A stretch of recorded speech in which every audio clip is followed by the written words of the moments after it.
हाय guys, अस्सलाम वालेकुम। Welcome to patch planet channel. आज की इस वीडियो में मैं आपको बताऊंगा जो पालक है इसके क्या फ़ायदे होते हैं।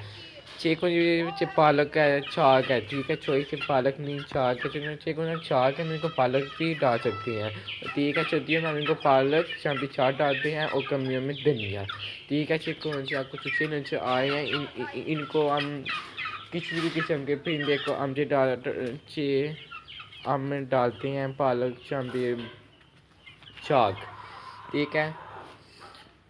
जो चेन के लिए सर्दियों में बहुत ही ज़्यादा फ़ायदेमंद होता है, इसलिए हमको डालना चाहिए, ठीक है। इनके भी ना कमी पैदा होती है, इनको सर्दी भी तो ही